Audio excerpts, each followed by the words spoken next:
How to take trust forward when a wife has had a bad experience where husband was interested somewhere else. بہت اچھا سوال ہے. دیکھیے انسان ہمیشہ ایک جیسا نہیں ہوتا، اور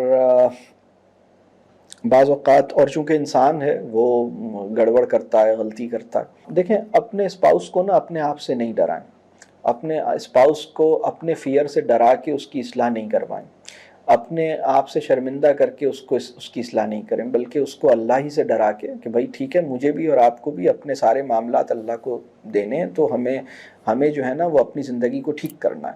تو اگر وہ ایسا ہے کہ اس نے اپنی کوئی غلطی کی معافی، اس کو ریئلائزیشن ہو گئی ہے نا، اور وہ اپنی غلطی کو وہ اس پہ توبہ کرتا ہے، معافی مانگتا ہے، اور وہ تو پھر آپ بھی اس کو پھر درگزر کر دیں، اور پھر آپ بھی اللہ سے دعا کریں کہ یا اللہ اس کو یہ ٹھیک ہو جائے.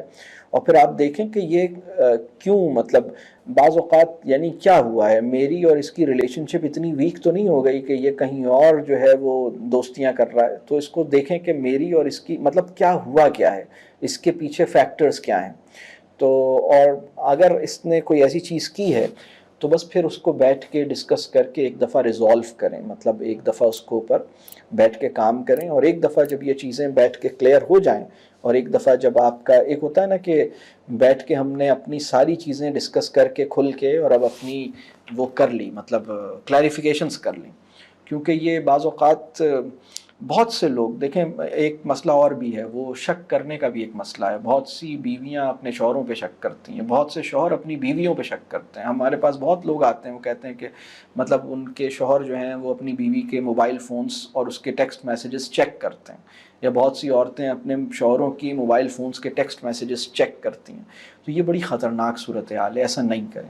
آپ بغیر کسی ایویڈنس کے اپنے شوہر یا اپنی بیوی پہ کوئی شک نہیں کریں، اور اللہ سے دعا کریں کہ اللہ آپ کو بھی اور اس کو بھی محفوظ رکھے اور شک سے بھی محفوظ رکھے. اور اگر کوئی بات آپ کو بادر کر رہی ہے نا، تو پھر بالکل کلیئرلی بیٹھ کے اطمینان سے بتائیں کہ دیکھو یہ چیز مجھے یہ فیل ہوئی تھی، تو میں چاہتا ہوں یہ کلیئر ہو جائے میرے اور تمہارے درمیان، ہم اس کو ہم برا نہ مانیں اور اس کو ہم ان چیزوں کو کلیئر کریں. تو چیزوں کو نا کلیریفائی کر لیں اور اللہ سے دعا کریں، اور پھر جب ایک دفعہ کلیریفائی کر لیں تو پھر دوبارہ اس چیز کو نہیں آنے دیں. شیطان کا سب سے طاقتور وار جو ہے نا وہ ہے شک. شیطان جو ہے شک پیدا کرتا ہے، بلکہ ڈاؤٹ اور ڈیزائرز یہ دو چیزیں بڑی ظالم ہوتی ہیں. مطلب ان کو بہت ان سے سمجھنا چاہیے ان کو نا. اور کوئی کویسچن ایسا ہے؟ جی سر، یہاں پہ ایک کوشچن آیا تھا کہ اپنے فیوچر اسپاؤس میں کیا دیکھنا چاہیے، اگر ان کا اخلاق دیکھنا چاہیے تو فیملیز میں ملنا جلنا ہوگا، تو اس سچویشن میں کیا کرنا چاہیے؟ اچھا ہوگا کہ ایک کمیونیکیشن ہو جائے، بیٹھ کے بات چیت ہو جائے. بہت اچھا ہو کہ پیرنٹس کی موجودگی میں ایک ملاقات ہو جائے. اب مسئلہ سارا یہ ہے کہ جو میں بات کر رہا ہوں یہ شاید ذرا مشکل سے سمجھ میں آئے گی، لیکن